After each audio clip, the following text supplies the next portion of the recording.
Who gave you orders?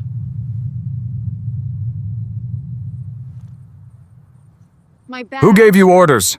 Commander Hawkins roared, his voice echoing through the hospital corridor as Elena emerged from the mine covered in blood and mud. She had just pulled 8 men from a collapsed tunnel that every expert said was a death trap. She had crawled through darkness, fought rising water, and dragged a drowning man to safety with her bare hands.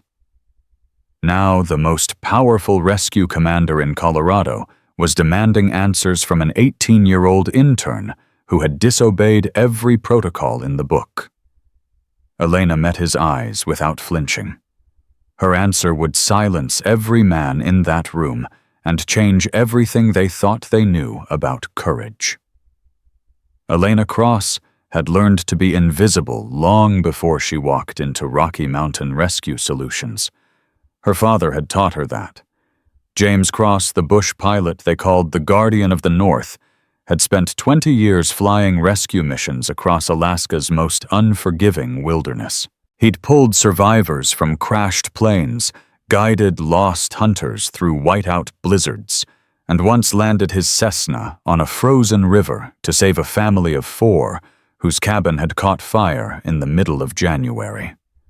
He'd taught Elena everything: how to read weather in the clouds, how to navigate without instruments, how to stay calm when the world was falling apart around her.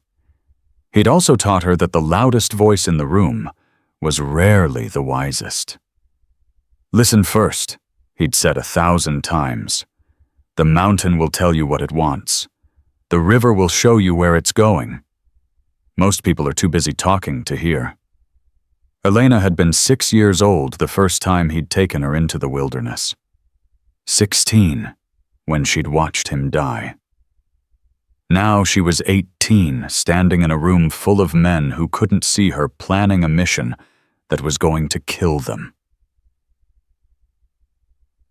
Marcus Cole blocked her path before she could reach the briefing table. "This area is restricted, sweetheart." His voice carried the casual authority of a man who'd never been questioned by someone he considered beneath him. "Filing and coffee runs are down the hall." Elena didn't flinch. "I'm here for the tactical briefing." "The tactical briefing." Cole's eyebrows rose. He was 28, former military, with the kind of confidence that came from years of being the best in every room he entered. And why would the office intern need to be at a tactical briefing? Because I processed the geological surveys for the Silverton mine 2 weeks ago. I flagged structural concerns in sections 5 through 9. "Did you now?" "Yes, and I noticed the primary extraction route runs directly through section 7. Cole's expression shifted from amusement to annoyance. "Listen, I don't know what they taught you in high school geology, but—" "Elena," the voice came from behind her. Margaret Walsh, the operations chief, stood in the doorway with a tablet in her hands and a look that could cut glass. "Leave her alone, Marcus." Margaret's tone left no room for discussion. "She's supposed to be here." Cole's jaw tightened. "Since when do interns sit in on tactical planning?" "Since I said so." Margaret stepped past him, gesturing for Elena to follow. "Commander Hawkins approved it. You have a problem, take it up with him."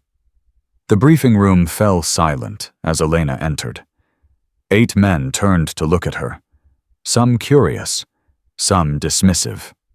One, a gray-haired veteran named Thompson, who'd been running mountain rescues for 30 years, just shook his head and looked away.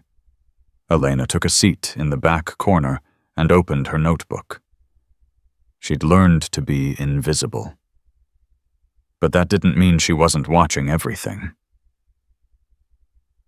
Commander Derek Hawkins stood at the front of the room, pointing at a projected map that showed the Silverton mine's tunnel system spreading like veins through the mountain. 3 civilians entered the mine 48 hours ago. Amateur spelunkers. 2 males, 1 female, ages 24 to 31. They missed their check-in yesterday morning. Emergency beacon activated at 1400 hours from somewhere in the lower levels. He tapped the screen, zooming in on a section marked in red. Last known position Section 8, approximately 200 meters below surface level. The mine's been abandoned since 1978. Structural integrity is... He paused. Questionable. Questionable how? Thompson asked. The county condemned the main entrance 15 years ago. There's evidence of previous collapses in Sections 3 and 6. Our entry point will be the secondary access shaft on the north face. Hawkins pulled up another image. Cole, you'll lead the primary extraction team. 8 men. We go in through the north shaft and navigate through Sections 4 and 5 to reach Section 8. Total distance roughly 1.3 kilometers. Cole nodded, already visualizing the route. Timeline. Weather window closes in 18 hours. We need to be in and out before the storm hits. I'm estimating 6 hours for insertion location and extraction if everything goes smooth. And if it doesn't go smooth? Hawkins didn't answer immediately. Then we adapt. Elena's pen stopped moving. She'd been taking notes, documenting every detail of the briefing the way she documented everything. But something Hawkins said had triggered a memory. Section 7. She flipped back through her notebook, scanning the geological data she'd compiled 2 weeks earlier. The surveys had been dry-reading technical reports full of measurements and engineering jargon, but one detail had stood out. Section 7 showed evidence of water infiltration. The support beams had been installed in 1952 and never reinforced. The fault line running beneath the mine had shifted 0.3 centimeters in the past decade. 0.3 centimeters didn't sound like much, but Elena's father had taught her what small shifts meant in unstable terrain. She looked at the projected route. North shaft to Section 4, Section 4 to Section 5, Section 5 to Section 6, then directly through Section 7. Her hand rose before she could stop herself. Question from the back, Cole said, his voice dripping with sarcasm. Does the intern have tactical input for us?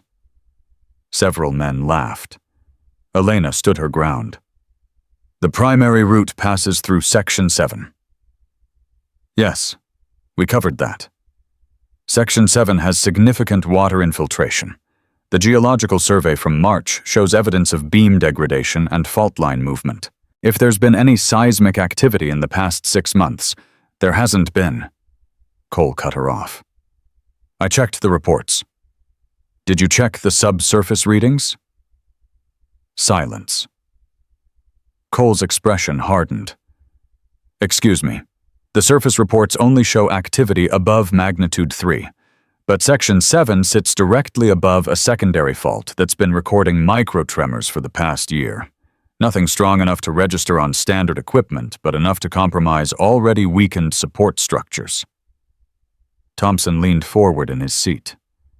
How do you know about the secondary fault? Because I read the full geological survey, not just the summary. The room had gone very quiet. Hawkins studied Elena with an expression she couldn't read. What are you suggesting, Miss Cross? I'm suggesting you use Section 6 as your primary corridor instead of Section 7.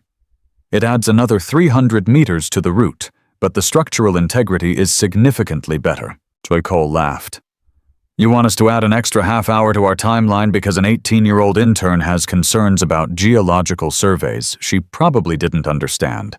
I understood them fine. Did you?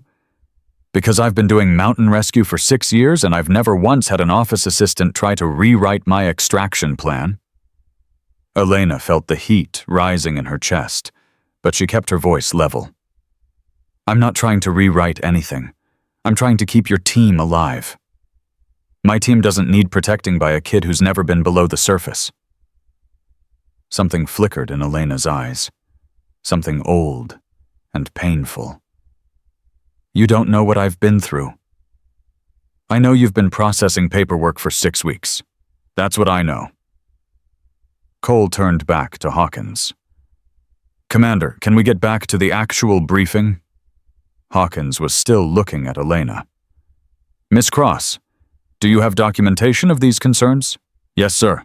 I compiled a risk assessment last week. I submitted it to operations."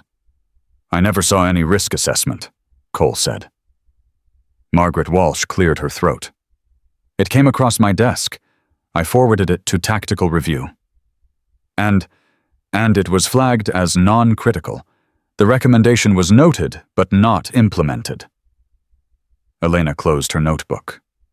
"Then I've said what I needed to say." She sat down. The briefing continued, as if nothing had happened. But Thompson was watching her now, and his expression had changed from dismissal to something else entirely. Elena found Margaret in the equipment bay after the briefing ended. "They're going to get hurt." Margaret didn't look up from the inventory she was checking. Maybe I showed you the data. Section 7 is a death trap waiting to happen. And I passed your concerns up the chain. That's all I can do." "That's not all you can do." Margaret stopped, set down her tablet, looked at Elena with the kind of tired patience that came from decades of fighting battles that couldn't be won. "Elena, you're 18 years old. You've been here 6 weeks. You're brilliant, I'm not saying you're not, but you don't have the standing to override a tactical commander with 6 years of field experience." "Standing doesn't matter if I'm right." "Of course it matters. It's all that matters." Margaret picked up her tablet again. "This isn't about who's right. It's about who gets listened to. And right now, that's not you." Elena's hands clenched at her sides. "Then what am I supposed to do? Stand here and watch them walk into a collapse? You could trust that they know what they're doing." "They don't." Margaret met her eyes. "Then I guess you'll have to find another way to help." She walked away, leaving Elena alone among the climbing ropes and rescue equipment. Elena stood there for a long moment, breathing slowly the way her father had taught her. Find another way. She looked at the equipment, the emergency packs, the geological maps spread across the planning table. Her father had died saving strangers, had died because he'd seen danger that no one else could see and refused to stand by while people walked into it. She touched the compass in her pocket. She wasn't going to make the same mistake. Elena spent the next 4 hours memorizing every passage in the Silverton mine. The original surveys were incomplete, decades old, drawn before modern mapping technology, but she found supplementary reports in the county archives. Ventilation shaft locations, abandoned service corridors, emergency exits that had been sealed in the 1970s, but might still be accessible if the concrete had degraded. By midnight, she knew the mine better than anyone on the rescue team. She also knew exactly where they were going to die.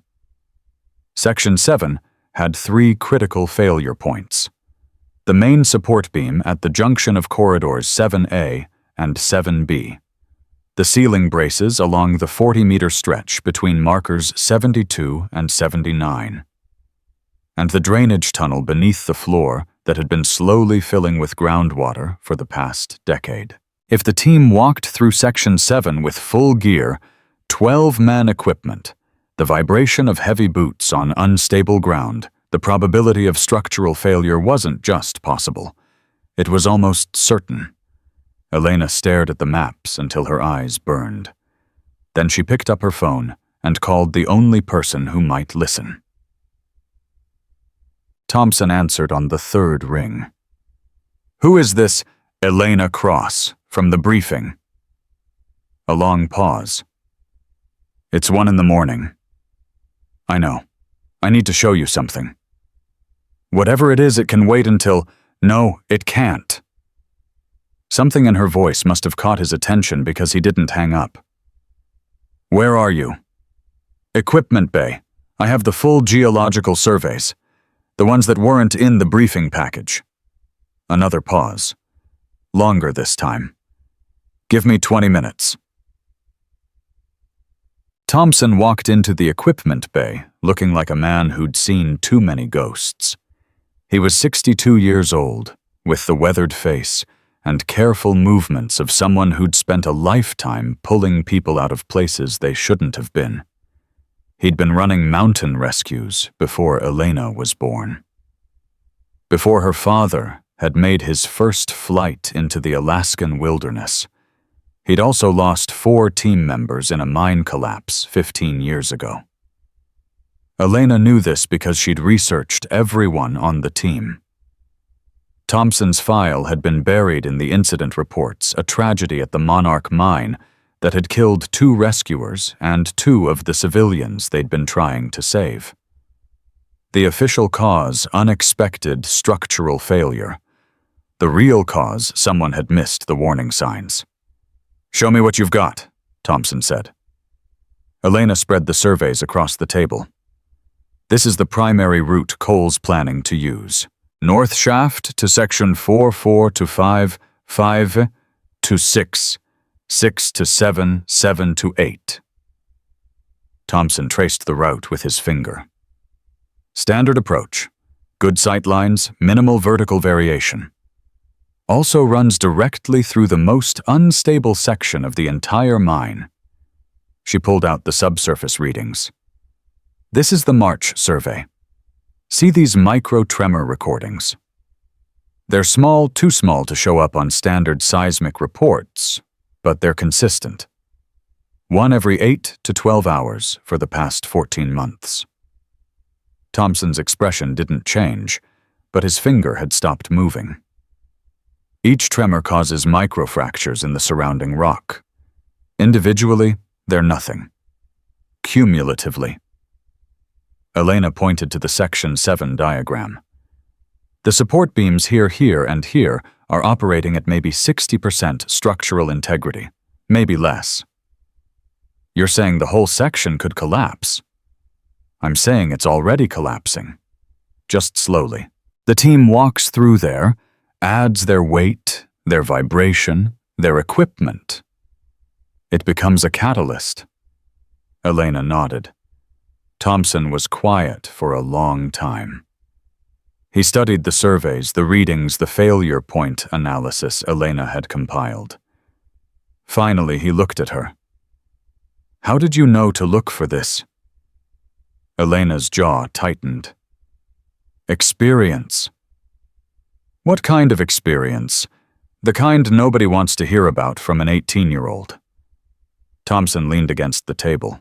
His eyes were old, tired, carrying the weight of every person he'd failed to save. "I lost people in a mine," he said quietly. "Monarch 2009. 2 of my guys, 2 civilians. Everyone said it was bad luck, unexpected failure." He paused. "But I knew something was wrong before we went in. I felt it. I just couldn't prove it, so I kept my mouth shut." Elena felt the words catch in her throat. "I know what that feels like." "Do you? My father died in a collapse 2 years ago. He saw the warning signs. He tried to warn people. They didn't listen." She met Thompson's eyes. "He went in anyway. Saved a family of 4. Couldn't save himself." The equipment bay was silent, except for the hum of the overhead lights. Thompson straightened. "I can't change the tactical plan. That's Cole's call, and Hawkins backs him. I know. But I can make sure someone's watching. Someone who knows what to look for." He paused. "You want to come along as support crew?" Elena's heart hammered. "Cole won't allow it. Cole doesn't get to decide who I bring as my technical assistant." Thompson picked up one of the surveys. "You know this mine better than anyone on the team. If something goes wrong, I want you close enough to help. And if nothing goes wrong," Thompson almost smiled, "then you'll have wasted a day underground and Cole can tell everyone he was right." He headed for the door. "Get some sleep. We deploy at 0600. He was gone before Elena could respond. She stood alone in the equipment bay holding her father's compass. 36 hours. She had 36 hours to prove she wasn't just an invisible intern, or 36 hours to watch good men die because they wouldn't listen. The transport convoy left base camp at exactly Super 600. Elena sat in the back of the third vehicle, wedged between Thompson and a pile of rescue equipment. Her pack contained emergency supplies, geological instruments, and a satellite phone that Margaret had slipped her at the last minute with a look that said more than words could.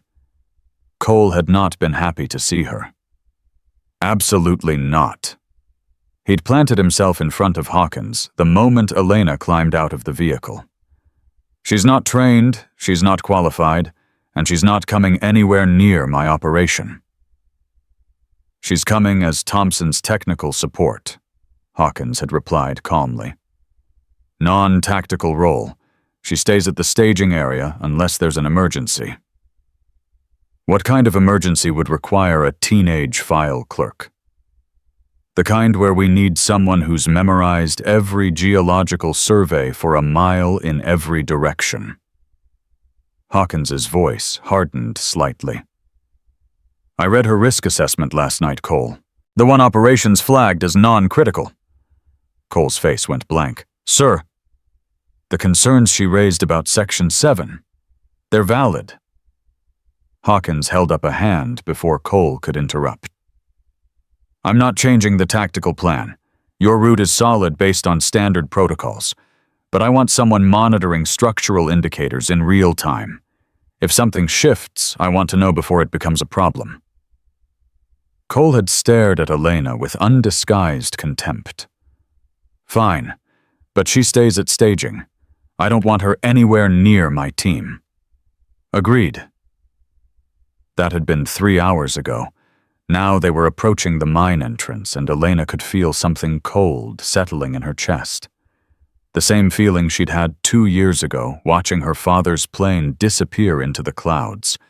The feeling that something terrible was coming, and nobody was going to stop it. The north shaft entrance was a concrete-lined hole in the mountainside, barely wide enough for 2 men to walk abreast. Cole gathered his team at the entrance for final equipment checks. 8 men total, including himself. Thompson's 4-man support team would establish a staging area 200 meters inside the entrance, maintaining communication and providing backup if needed. Elena would stay with Thompson. At least that was the plan. Comms check, Cole's voice crackled over the radio. All units sound off. The team reported in one by one. Elena listened to their voices, memorizing each one. Martinez, Chen, Rodriguez, Williams, Jackson, O'Brien, Powell. 8 men who didn't know they were walking into a death trap. Support team in position, Thompson reported. All systems green. Copy that. Primary team moving to Section 4. A pause. And Thompson, keep your technical support on a short leash. I don't need any more geology lessons. Thompson didn't respond. He just looked at Elena, and his eyes said everything his voice couldn't. Be ready. The primary team disappeared into the darkness. Elena watched them go, her hand resting on the geological survey she'd memorized 100 times. Section 4 was stable. Section 5 was stable. Section 6 was mostly stable. Section 7 was going to kill them. All she could do now was wait for it to happen, and pray she'd be fast enough to save them when it did. The first 3 hours were routine. Elena monitored the seismic readings from the staging area, watching for any deviation from baseline. Thompson coordinated with the primary team, tracking their progress through the tunnel system on a digital map that showed their positions as glowing dots. They moved through Section 4 without incident. Section 5 took longer. A partial collapse had narrowed one corridor, requiring the team to clear debris before proceeding, but they adapted and pushed forward. Elena watched their progress with growing dread. They were approaching Section 6, the last stable zone before Section 7. Primary team to staging. We've reached Junction 6 Alpha. Cole's voice was confident professional. Proceeding to Section 7. ETA to target zone 45 minutes. Elena's hand shot to her radio. Staging to primary. Request updated structural readings before proceeding. A long pause. Who authorized this transmission? Thompson keyed his mic. I did. She's monitoring seismic activity. What are your readings? Another pause. When Cole spoke again, his voice was cold. Readings are normal. Support beams intact. No visible degradation. We're proceeding as planned. Primary recommend you reduce team weight in Section 7.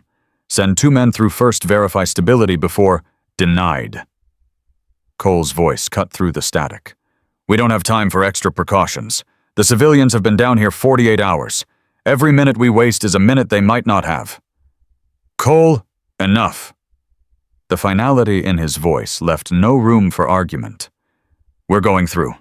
Maintain radio silence unless there's an actual emergency. The channel went dead. Elena stared at the screen, watching the 8 dots move toward Section 7. Thompson put a hand on her shoulder. You did what you could. It's not enough. It never is. His voice was heavy with old grief. Sometimes all you can do is be ready to pick up the pieces. Elena watched the dots enter Section 7. For 3 minutes, nothing happened. Then the mountain began to shake. The first tremor was subtle.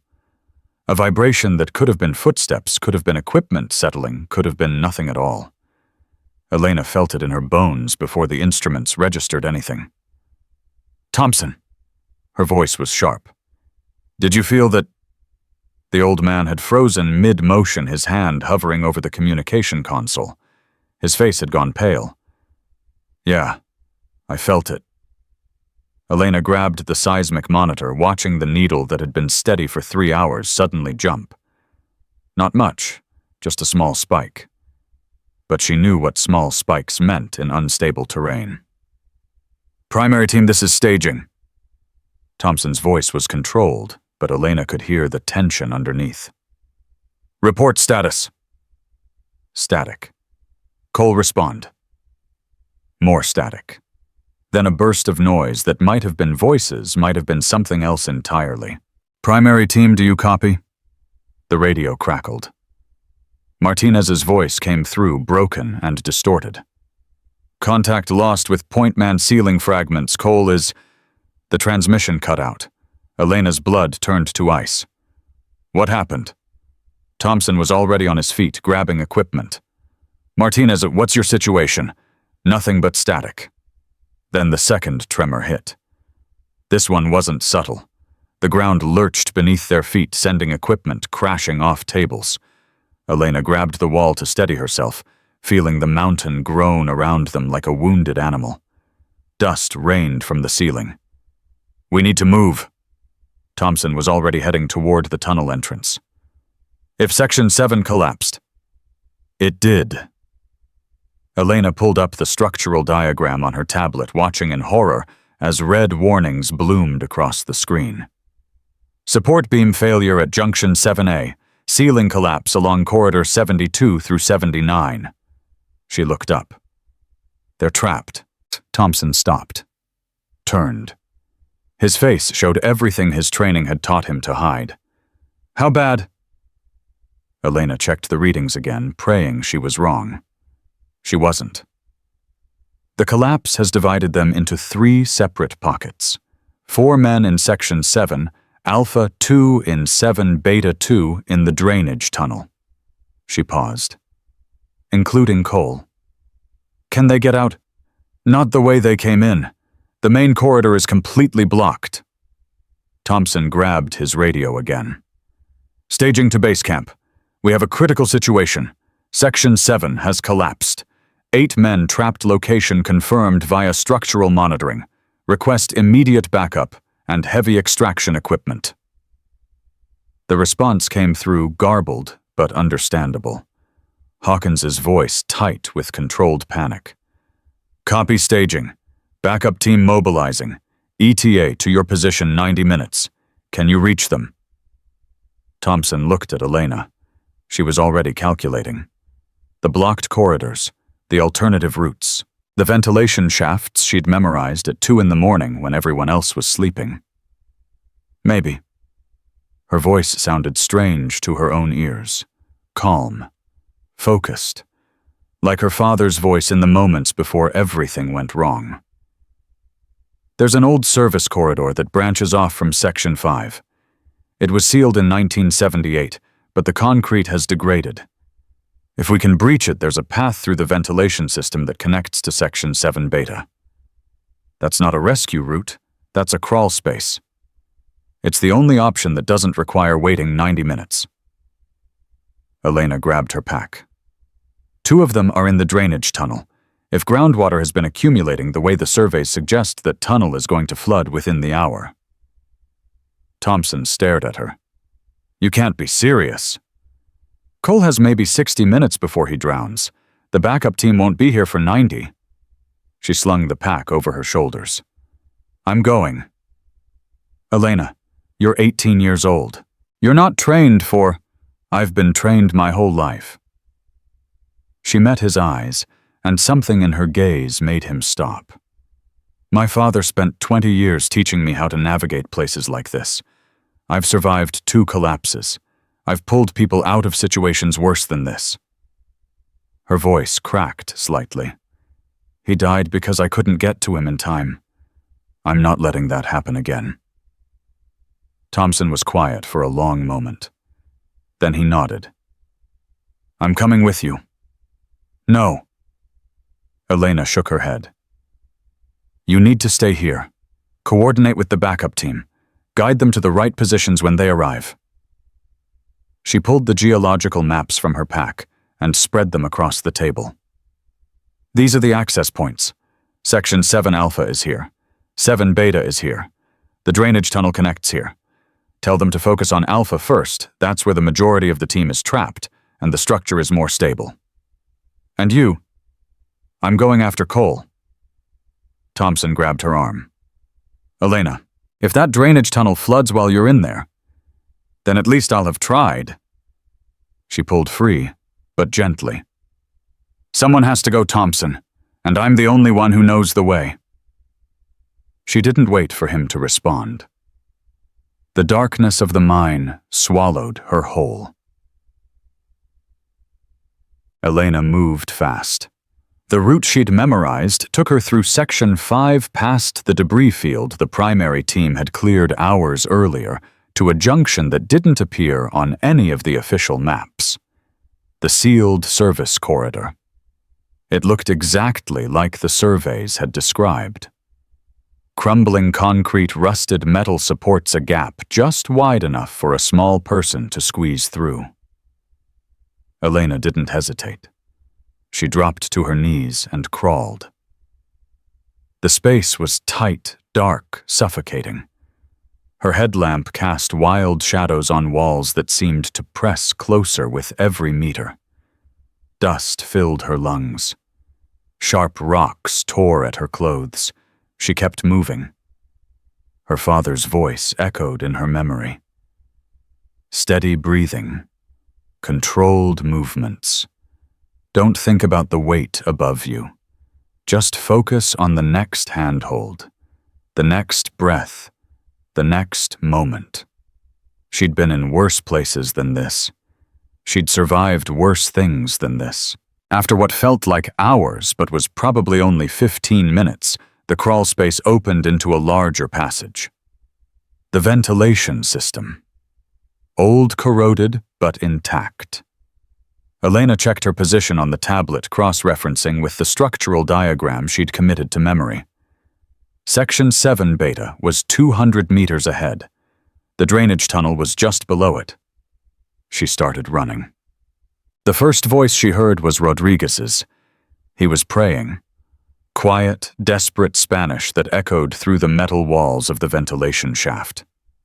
"Rodriguez!" Elena shouted into the darkness. "Can you hear me?" The praying stopped.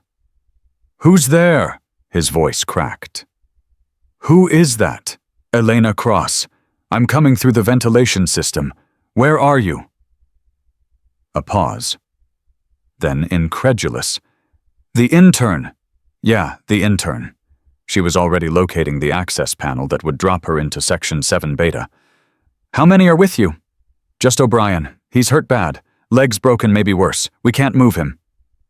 Don't try. I'm coming to you. She found the panel corroded, but movable. Stand back from the vent. Wait, what are you? Elena kicked. The panel gave way on the third strike, crashing into the tunnel below with a sound that echoed like thunder. She dropped through the opening landing in a crouch headlamp sweeping the space. Rodriguez stared at her like she was a ghost. He was covered in dust and blood, his tactical vest torn, one arm hanging at a bad angle. Behind him, O'Brien lay against the wall, face pale with shock. His right leg bent in a way legs weren't supposed to bend. How did you? Rodriguez couldn't finish the sentence. Later. Elena was already moving to O'Brien, checking his pulse, his breathing, the severity of the injury. How long ago did the collapse happen? Maybe 20 minutes? I don't know. Everything happened so fast. Where are the others? Martinez, Chen, and Williams are somewhere on the other side of the blockage. We can hear them sometimes. Jackson and Powell were further back. I don't know if they made it. And Cole? Rodriguez's face darkened. He was at the front. When the ceiling came down, he fell through the floor. There's some kind of drainage tunnel below us. He swallowed hard. We heard him calling for a while. Then he stopped. Elena's heart hammered. How long since you heard him?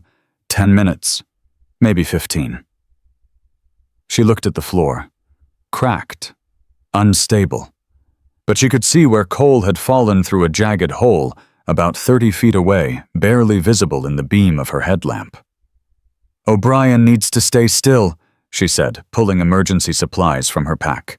I've got the backup team coming. They'll be here in about an hour. Can you hold out that long? Rodriguez nodded weakly. We don't have much choice. You're going to be fine. She pressed a compression bandage into his good hand. Keep pressure on his wounds. Don't let him move. And Rodriguez, yeah, when they ask how you got out of this, tell them an 18-year-old file clerk saved your life. She allowed herself a small smile. I want Cole to hear every word. Then she moved toward the hole in the floor. Wait. Rodriguez grabbed her arm. You can't go down there. That tunnel floods when the water table rises. If you get trapped, I know. Elena looked back at him. That's why I have to go now. She didn't give him time to argue. The drainage tunnel was waist-deep in water and rising.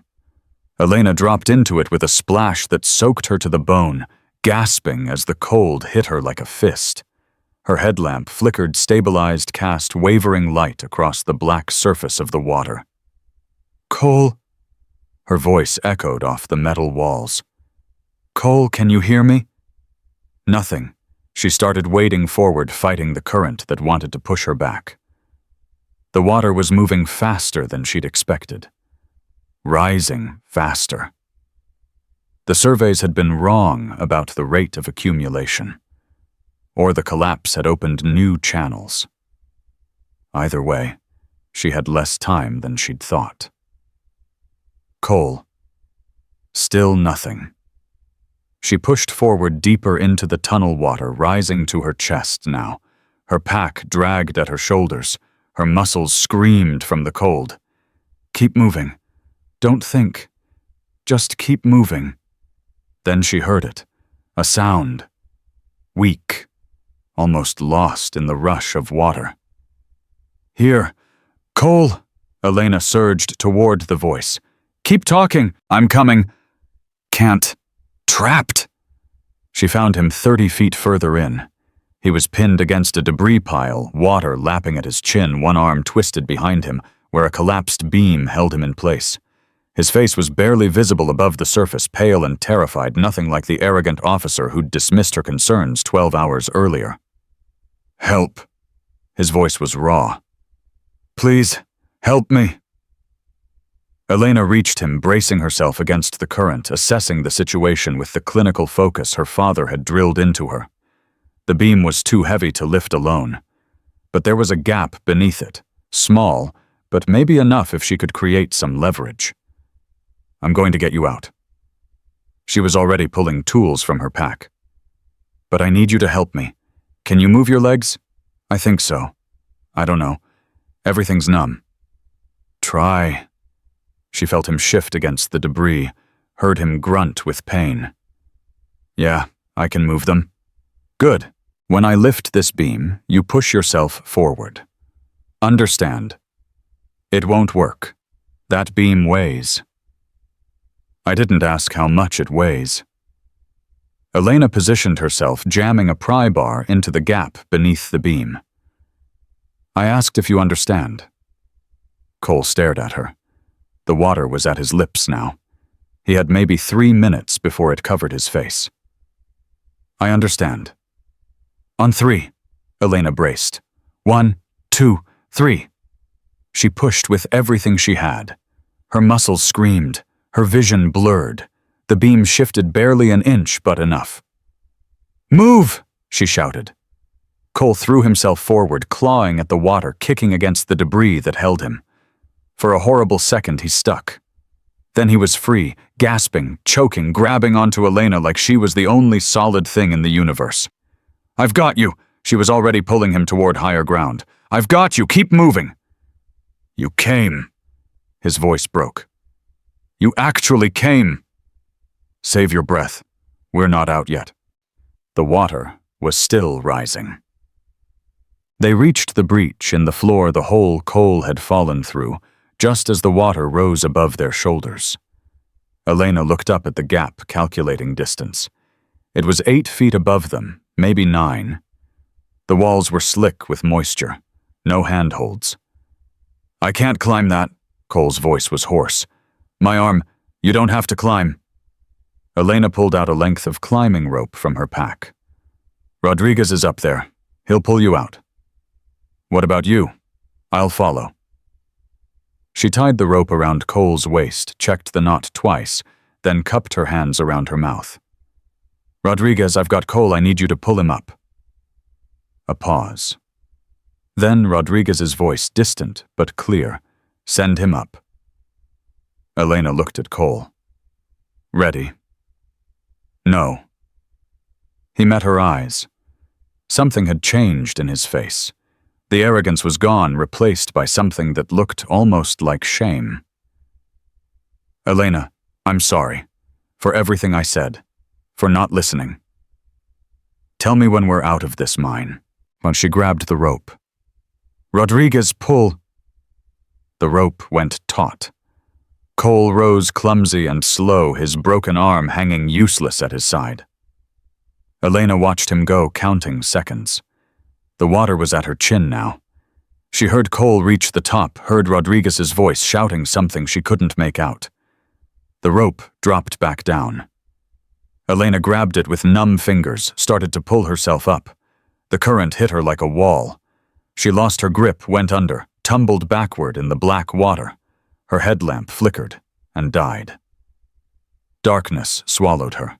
She clawed toward where she thought the surface was lungs burning, panic rising in her chest. Her hand hit something solid. The wall. She'd been pushed against the wall. She braced her feet against it, pushed herself upward, broke the surface, gasping. "Elena!" Rodriguez's voice was frantic. "Elena, grab the rope!" She couldn't see it, couldn't see anything, but she could feel the current trying to drag her deeper into the tunnel, toward the collapsed section where no one would ever find her body. Her father's voice echoed in her mind. "The mountain tells you what it wants. Are you listening?" She listened. The current was strongest on her left. The water was flowing toward something, a drain, an opening, a way out. Or a way to die faster. She made her choice. Instead of fighting the current, she let it take her. 40 seconds later, Elena burst out of a drainage pipe into open air. She crashed into a shallow stream, coughing, retching alive. Above her, the mountain loomed against a gray sky. Rain was falling, the storm Hawkins had warned about arriving early. She lay in the water for a moment, staring at nothing, feeling her heart pound in her chest. Then she pulled out her radio. Somehow, impossibly, it still worked. "Thompson." Her voice was a rasp. "Thompson, do you copy? Static." Then, Elena, where are you?" "Outside, south face. There's a drainage exit near the old processing facility." She struggled to sit up. "I got Cole out.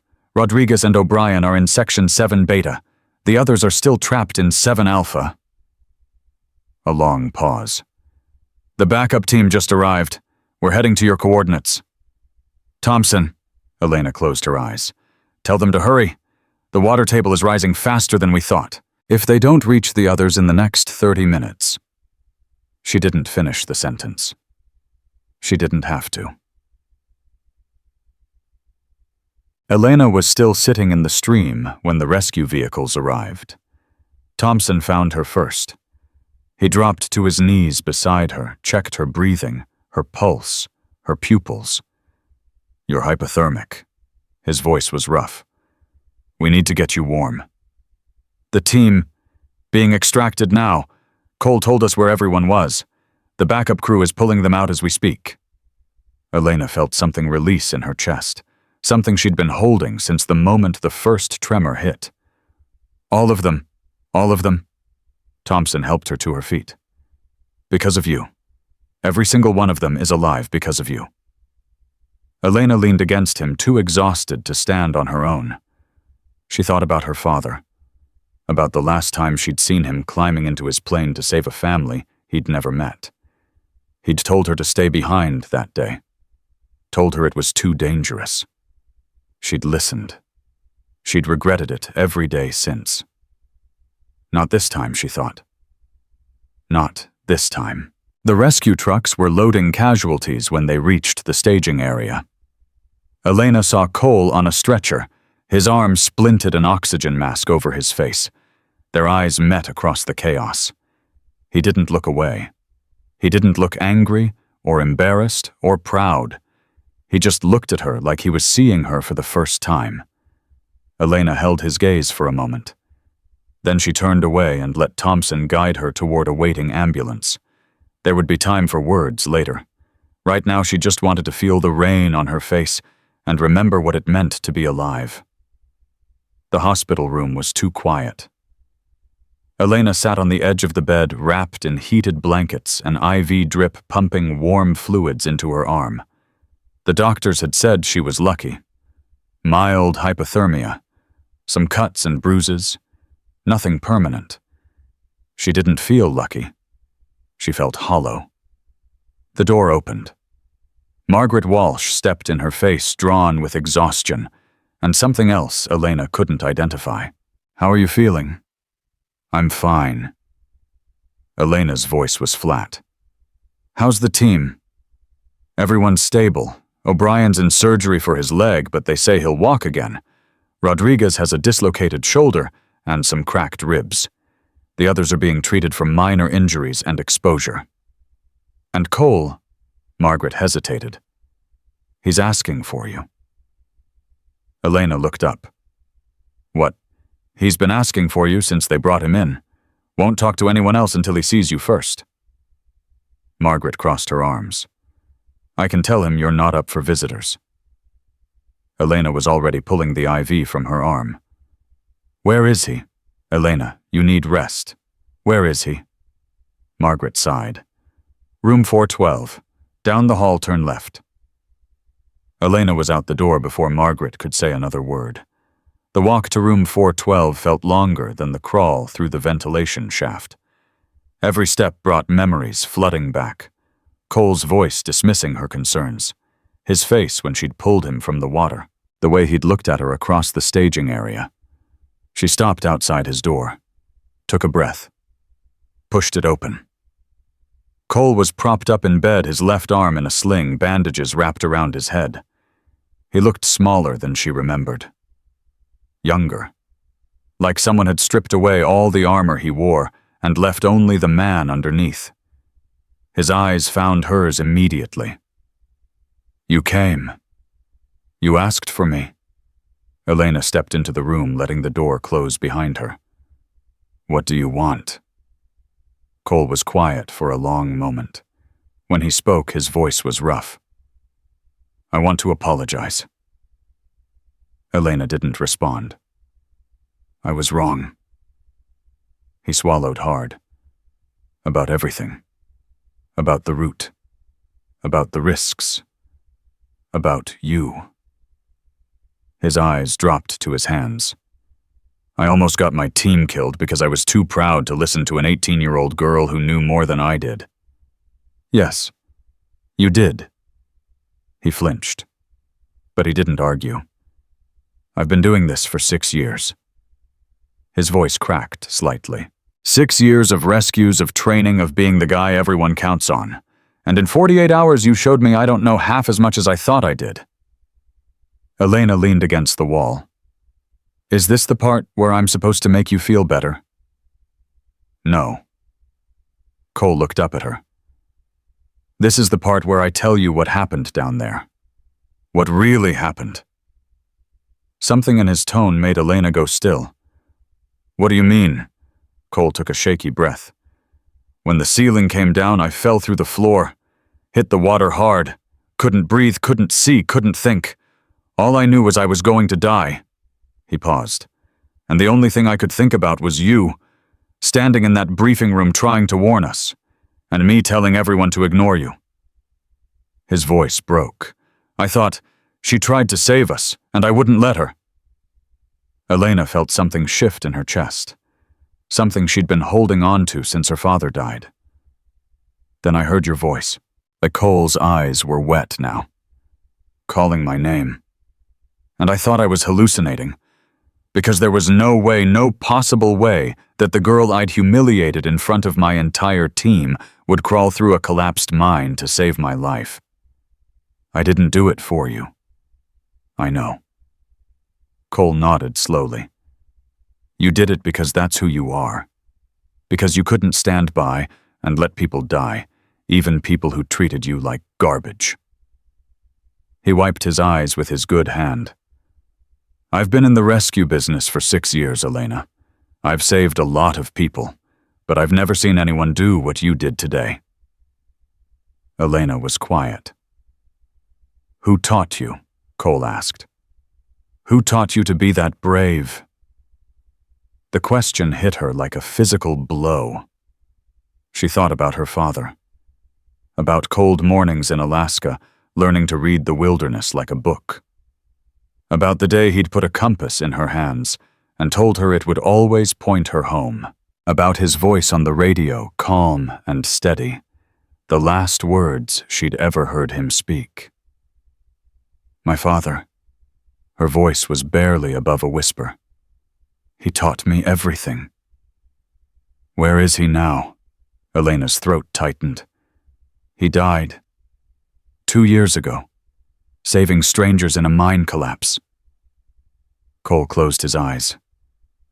"I'm sorry." "Don't be." Elena straightened. "He died doing what he loved, doing what he believed in. I used to be angry about that. Used to think he was selfish for leaving me behind." "What changed?" Elena looked at him. Really looked. "I stopped being angry when I realized I would have done the same thing." She touched the compass in her pocket. "Some things are worth dying for. He taught me that too." The room fell silent. Cole stared at her with an expression she couldn't read. Then slowly he extended his good hand. "I don't deserve your forgiveness, but I'd like the chance to earn it, to learn from you, to become the kind of person who listens instead of assuming." Elena looked at his hand. She thought about her father, about second chances, about the weight of grudges carried too long. She took his hand. "Don't make me regret this." Cole's grip tightened. "I won't." The door opened behind them. Commander Hawkins stood in the doorway, his face unreadable. "Miss Cross, I need you in the conference room. Now." Elena released Cole's hand. Something in Hawkins's voice told her the reckoning was just beginning. The conference room was packed. Elena recognized most of the faces. Thompson looking exhausted but alert. Margaret Walsh, arms crossed, expression guarded. Several members of the backup team who'd completed the extraction. A man in a suit she didn't recognize, standing in the corner with a tablet in his hands. And at the head of the table, Commander Derek Hawkins. "Sit down, Miss Cross." Elena took a seat across from him. The weight of every eye in the room pressed against her skin. "I've spent the last 3 hours piecing together what happened in that mine." Hawkins's voice was controlled, precise. "I've spoken to every member of the rescue team. I've reviewed the communication logs. I've examined the structural data." He paused. "And I have questions." Elena met his gaze. "Ask them." "How did you know Section 7 would collapse? The geological surveys, the micro-tremor data, the structural degradation patterns." She kept her voice steady. "I flagged the concerns 2 weeks ago. Nobody listened." "I've seen your report. It was thorough, professional." Hawkins leaned forward. Too professional for a filing clerk with 6 weeks on the job. Elena said nothing. "So I did some digging." Hawkins glanced at the man in the suit. "Called in some favors, accessed some records that aren't supposed to exist." Elena's heart began to pound. Imagine my surprise when I found out that Elena Cross isn't just some random intern. Hawkins pulled a folder from beneath the table. "Elena Cross is the daughter of James Cross, the bush pilot who saved 47 lives over 20 years of wilderness rescue in Alaska." Murmurs rippled through the room. Elena Cross testified before Congress at age 16 about emergency response protocols in remote areas. Her testimony led to 3 federal policy changes. Hawkins opened the folder. "Elena Cross has more wilderness rescue hours than half the people in this room combined." Elena's jaw tightened. And Elena Cross watched her father die 2 years ago in a mine collapse remarkably similar to the one we just survived. Silence. Thompson was staring at her with new eyes. Margaret looked like she wanted to say something but couldn't find the words. Hawkins closed the folder. "Why didn't you tell us who you were?" Elena's voice was quiet. "Would it have made a difference?" "It might have." "No, it wouldn't." She stood up, suddenly angry. "I tried to tell you about Section 7. Cole shut me down. I tried to submit a formal risk assessment. It was flagged as non-critical. I tried to warn everyone in that briefing room that they were walking into a death trap, and you know what happened. They laughed at me." Her voice rose. "Being my father's daughter wouldn't have changed any of that. Being a woman, being young, being an intern, that's all anyone saw. That's all anyone wanted to see." She slammed her hand on the table. "So I did what I always do. I waited, I prepared, and when everything fell apart, I went in and did the job nobody else could do." The room was absolutely still. Hawkins regarded her for a long moment. Then he did something Elena didn't expect. He smiled. "That's exactly what I was hoping you'd say." Elena blinked. "What? I didn't call you in here to punish you, Miss Cross. I called you in here to offer you a job." The man in the suit stepped forward. "My name is Director William Chen. I oversee special operations for the National Emergency Response Coordination Center." He handed Elena a business card. "We've been tracking your father's work for years. When he died, we lost one of the best wilderness rescue specialists in the country." Elena stared at the card. "I don't understand." "We've been looking for someone to continue his legacy, someone with his skills, his instincts, his willingness to go into situations that would kill ordinary people." Chen's eyes were sharp. We've been looking for you, Miss Cross. We just didn't know where to find you. And now you've proven exactly what we suspected. Chen smiled slightly. You're not just your father's daughter.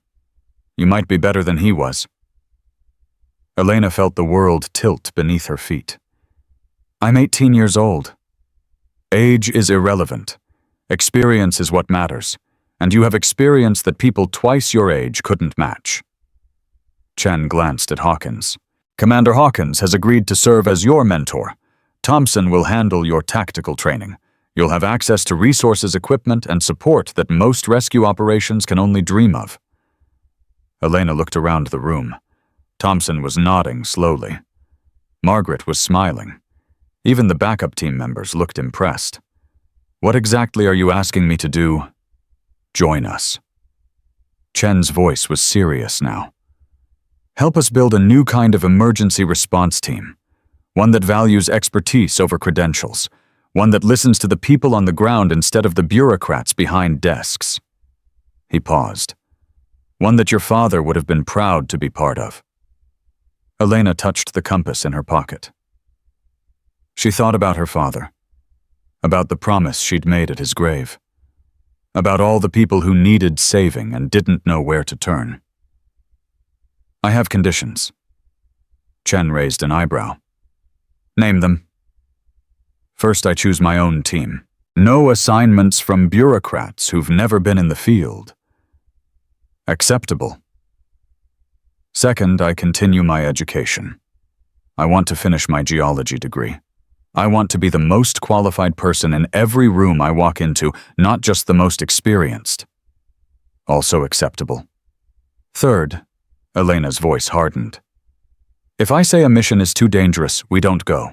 No overriding my judgment because someone with more rank thinks they know better. Chen glanced at Hawkins. Hawkins nodded slowly. That's fair. Then we have a deal. Elena stood. I'll need to think about it, but I'll give you an answer by tomorrow. She walked toward the door, pausing with her hand on the handle. One more thing. Chen looked up. Yes. Cole. Marcus Cole. Elena turned to face him. He made mistakes. He almost got his team killed, but he owned it. He apologized. He asked to learn. She paused. I want him on my team, if he's willing. The room went silent. Hawkins spoke first. You want the man who dismissed you, who nearly caused a disaster. I want the man who's willing to change, who understands what it costs to be wrong. Elena's voice was steady. People who've never failed don't know how to grow. I'd rather work with someone who's hit bottom and climbed back up than someone who's never been tested. Chen and Hawkins exchanged looks. I'll speak to him, Hawkins said finally. But the decision is his. Fair enough. Elena opened the door. She was almost through it when Thompson's voice stopped her. Elena. She turned. The old man was standing now, his weathered face showing something she hadn't seen before. Pride. Real, genuine pride. Your father would have been proud. Just wanted you to know that. Elena felt the words hit her somewhere deep. Thank you. Her voice was thick. That means more than you know. She walked out before anyone could see her cry. The hospital corridor was empty. Elena walked slowly, processing everything that had just happened. The offer, the conditions, the weight of what she was being asked to become. Her hand found the compass in her pocket. Her father's compass. The one he'd given her on her 10th birthday, the one that had guided them both through countless wilderness journeys. She opened it, watching the needle swing and settle, always pointing north, always pointing home. Dad. Her voice was barely a whisper. I don't know if I can do this. I don't know if I'm ready. The compass didn't answer. It just kept pointing. You always said the mountain would tell me what it wants, that I just had to listen. She closed her eyes. I'm listening now, and I think it's telling me to go. She stood there for a long moment alone in the corridor, feeling the weight of the decision pressing down on her. Then she opened her eyes, and she knew what she had to do. The walk back to her room felt different, lighter somehow, despite everything.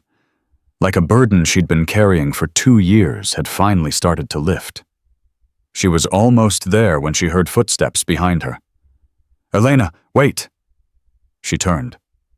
Cole was standing in the hallway, still in his hospital gown of V stand, rolling beside him, his face pale with effort. "What are you doing?" Elena moved toward him. "You should be in bed. Hawkins told me, about the offer, about what you said." Cole's voice was strained but determined. "You asked for me, on your team." "I did." "Why?" He looked genuinely confused. "After everything I did, everything I said." Elena studied him for a moment. "Because my father gave people second chances. Because the best lessons come from the worst failures. Because I saw something in that mind, something underneath all the arrogance and pride." She paused. "I saw someone who was willing to be better." Cole was silent. "I was going to say no." His voice was quiet. "When Hawkins asked if I'd be willing to work under your command, my first instinct was to refuse. Pride, I guess. The idea of taking orders from someone half my age, someone I'd dismissed as nothing. And now I'm standing in a hospital corridor, barely able to walk because I had to tell you something before I lost my nerve." He took a breath. "I'm in. Whatever you need. Whatever it takes. I'm in." Elena felt something warm spread through her chest. "You understand what this means. You won't be the leader anymore.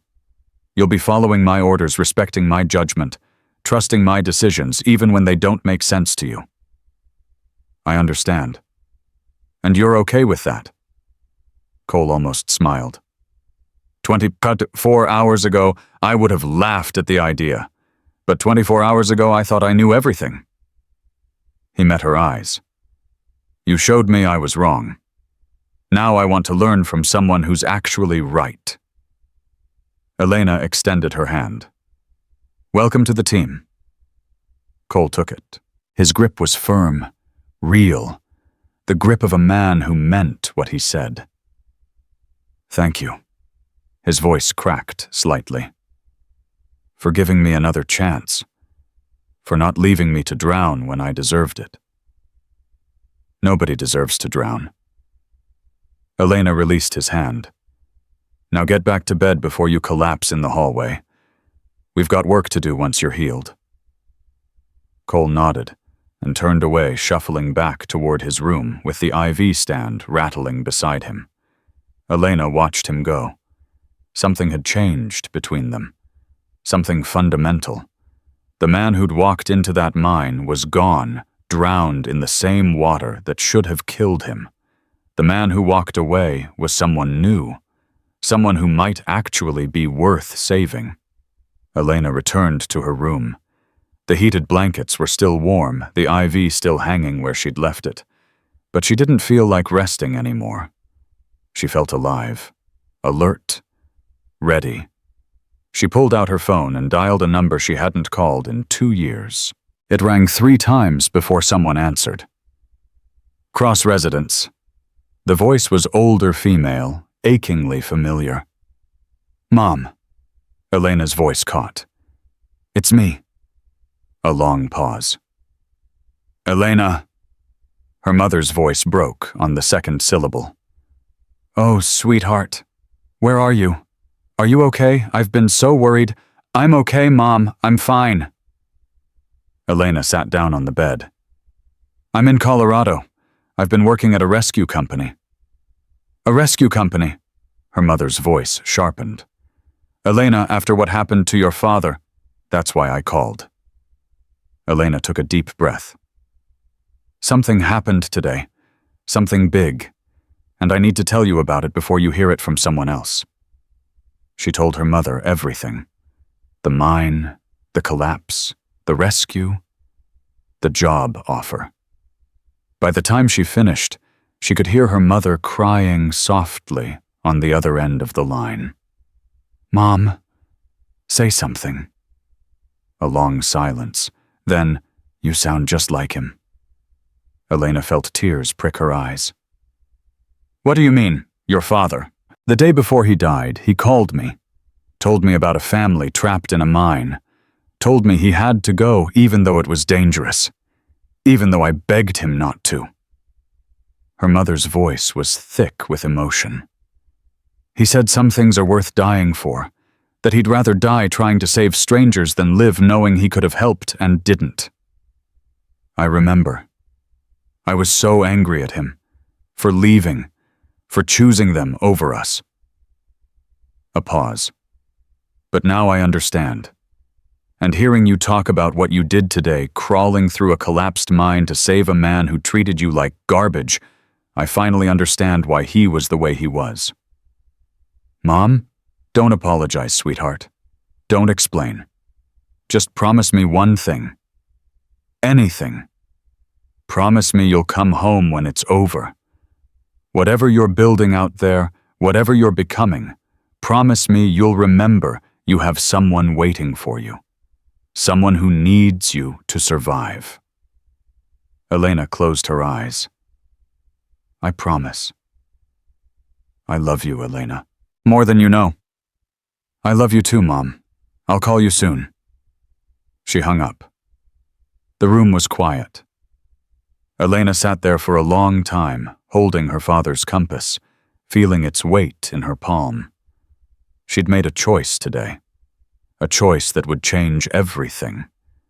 And for the first time since her father died, she wasn't afraid of where it would lead. 3 months changed everything. Elena stood in the Tactical Operations Center at Rocky Mountain Rescue Solutions, watching her team prepare for their 12th mission. Cole was checking equipment with the focused intensity of someone who'd learned what carelessness could cost.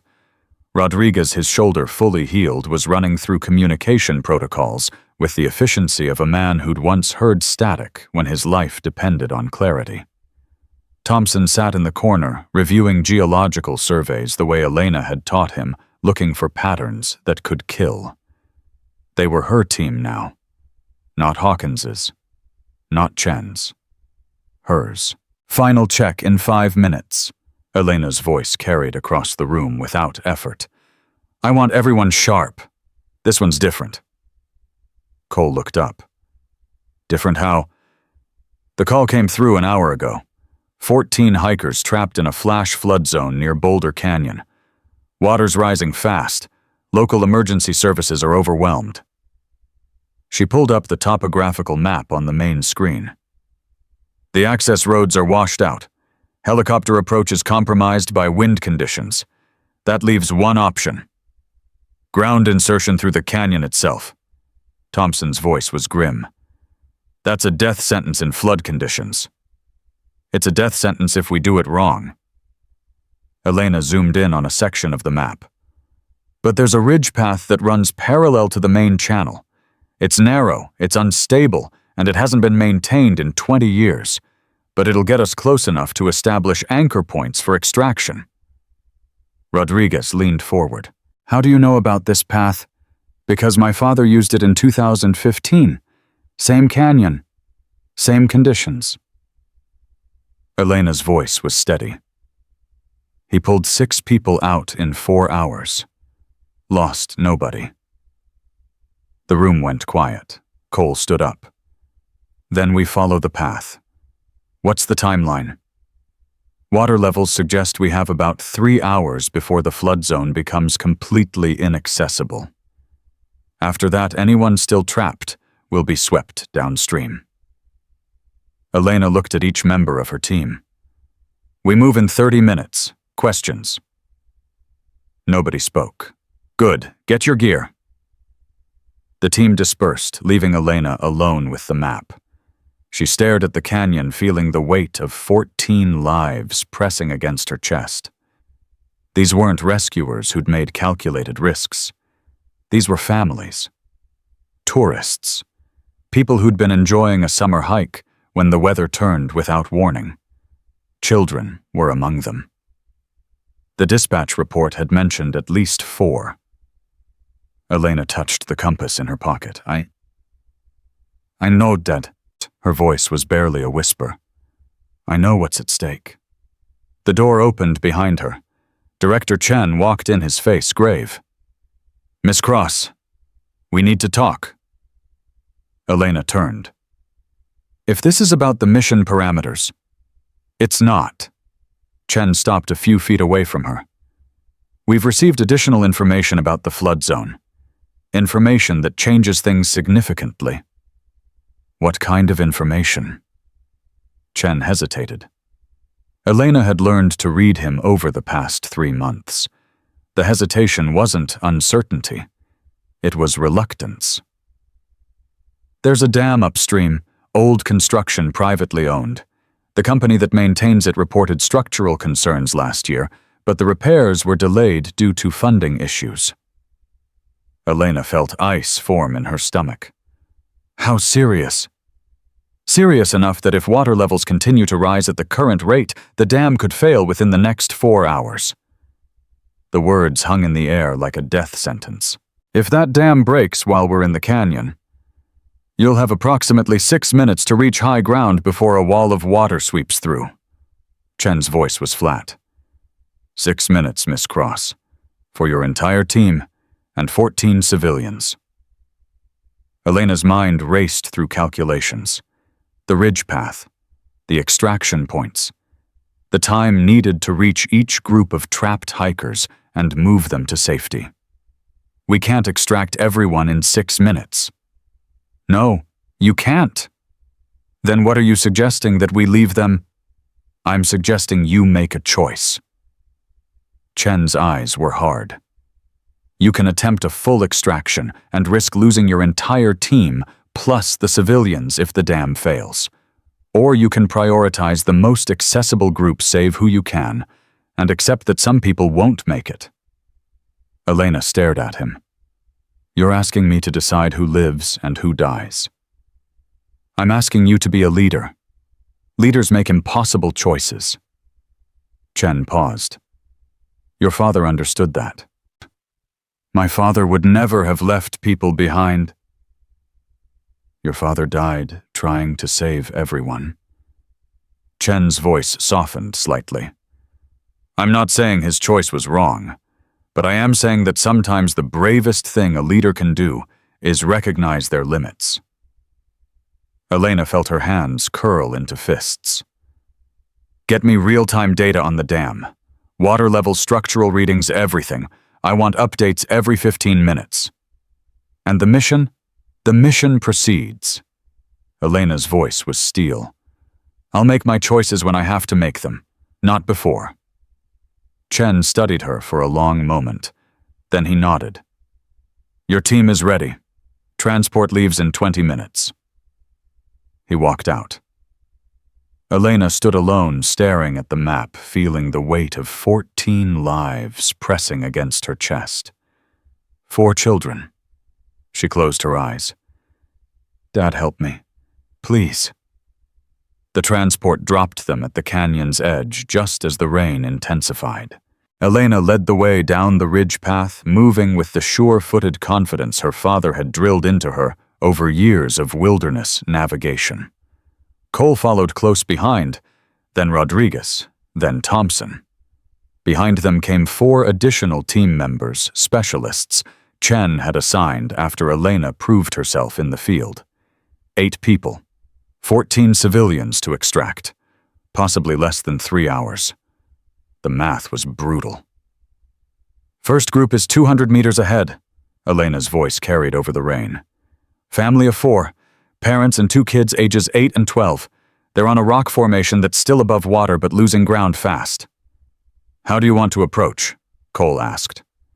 You and Rodriguez handle the extraction. Thompson and I will push ahead to locate the second group.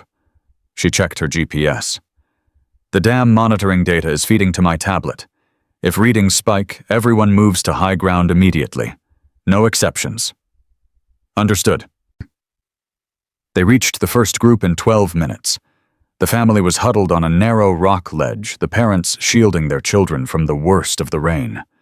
The father's face showed raw terror. The mother was crying. The kids looked too scared to make a sound. "Rocky Mountain Rescue!" Cole's voice cut through the storm. "We're here to get you out." "Oh, thank God." The father's voice cracked. "Please, the water's rising. We tried to climb, but..." "Don't explain. Just follow instructions." Elena was already securing anchor lines. "Cole, get harnesses on the kids first. Rodriguez help the parents." The extraction took 18 minutes. 18 minutes of fighting rain and rising water and the desperate clinging terror of people who'd thought they were going to die. When they finally pulled the family to safety on the ridge path, the mother grabbed Elena's arm.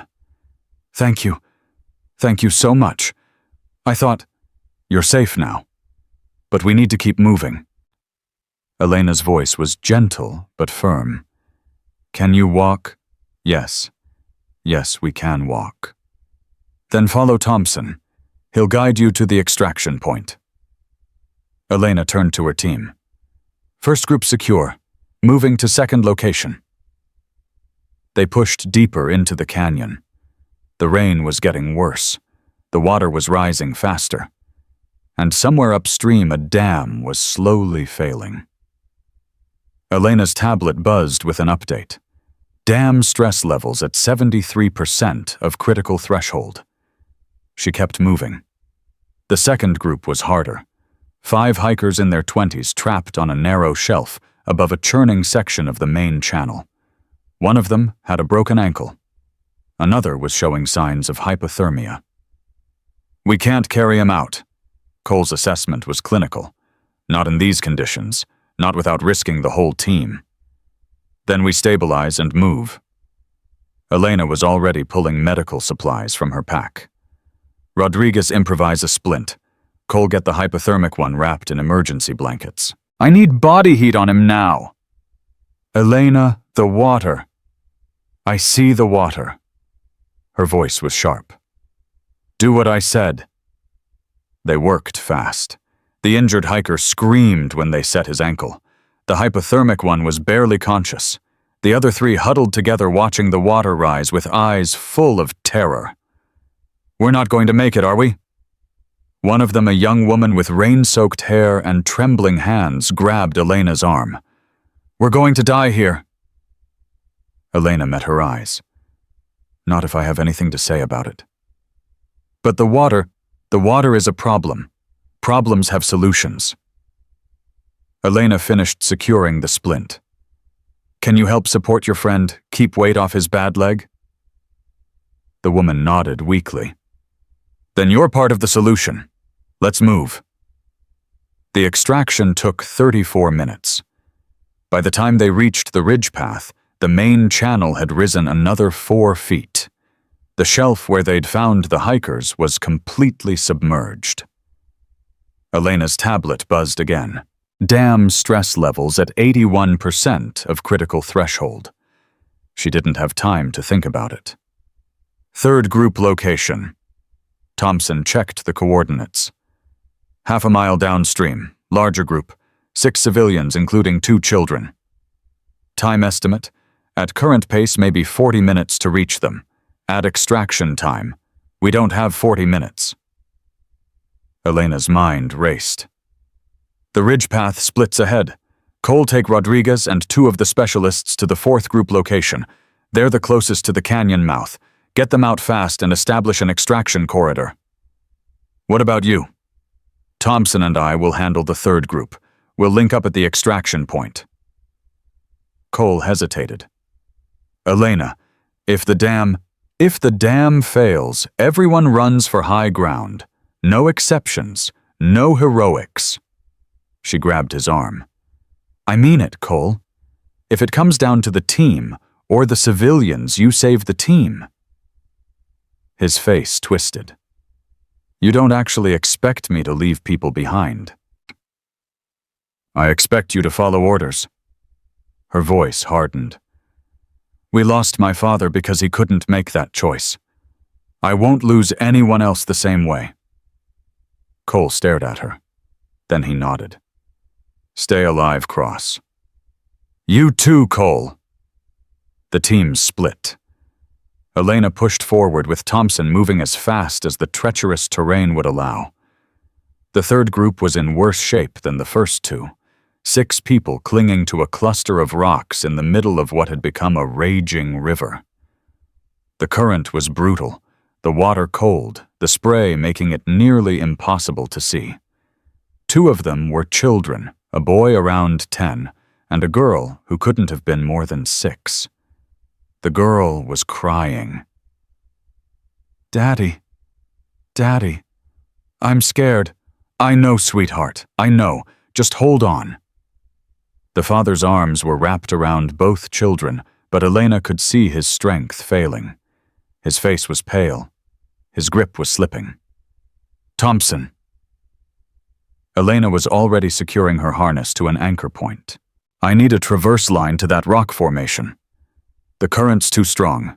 You'll be swept away. Then make sure the line holds. Elena grabbed the rope. I'm going across. Elena. But she was already moving. The water hit her like a hammer. Freezing, brutal, relentless. It tried to tear her from the line, tried to drag her downstream to where the current would smash her against rocks until she stopped moving. She kept going, hand over hand, foot by foot, fighting for every inch while the river tried to kill her. The little girl saw her coming. Daddy, someone's coming! Someone's coming! Elena reached the rock formation, hauled herself up, gasping for breath. Rocky Mountain Rescue! Her voice was ragged. I'm getting you out. The father stared at her like she was an angel. Please, my children. Please save my children. I'm going to save all of you. Elena was already assessing the group. 2 children, 4 adults, 1 traverse line. But I need you to trust me. Can you do that? The father nodded. Good. Elena looked at the little girl. What's your name, sweetheart? Madison. Madison. That's a beautiful name. I'm Elena. She smiled, keeping her voice calm despite the chaos around them. I'm going to put a special harness on you, and then you're going to fly across the water like a superhero. Does that sound okay? Madison's eyes were huge with fear. I'm scared. I know. I was scared the first time I did this too. Elena pulled out a child-sized harness. But you know what helped me? What? My daddy told me that brave doesn't mean not being scared. Brave means being scared and doing it anyway. She slipped the harness over Madison's shoulders. Do you think you can be brave for me? Madison looked at her father. He nodded, tears streaming down his face. Okay. Madison's voice was tiny. I'll be brave. That's my girl. Elena secured the harness, attached it to the traverse line, and looked at Thompson across the churning water. First one coming across, pull her steady. Ready! Elena lifted Madison, positioned her on the line, and let go. The little girl screamed as she slid across the water, the current spraying around her, the rope straining against the anchors. 5 seconds. 10 seconds. 15. Thompson's arms caught her on the other side.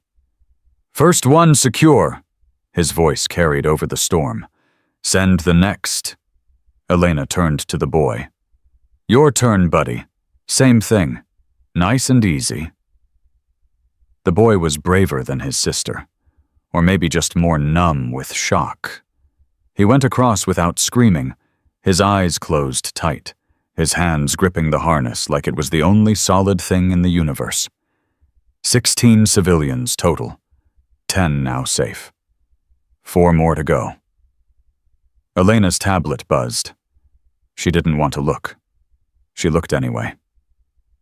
Damn stress levels at 92% of critical threshold. Everybody move faster! Her voice was sharp. We're running out of time! The father went next, then the 3 remaining adults college students who'd been hiking together when the flood hit. Elena was the last one on the rock. She secured her harness, checked the line, prepared to cross. Her tablet buzzed again. Dam stress levels at 97% of critical threshold. Failure imminent. Elena, Thompson's voice was frantic. Move now! She launched herself onto the line. The crossing took 12 seconds. 12 seconds of fighting the current, feeling the rope strain, knowing that somewhere upstream a wall of water was about to be unleashed. Thompson grabbed her as she reached the far side, hauling her onto solid ground. We need to run. His voice was hoarse. Now! The extraction point. Forget the extraction point. He was already pushing the civilians toward higher ground. We need elevation. The dam is failing. Elena's radio crackled. Cole's voice, distorted but audible. Elena, we've got the 4th group heading to high ground. The dam. The transmission cut out. Elena grabbed Madison's hand. Everybody run! They ran, up the ridge path, through the rain, away from the canyon floor where the water was about to become a monster.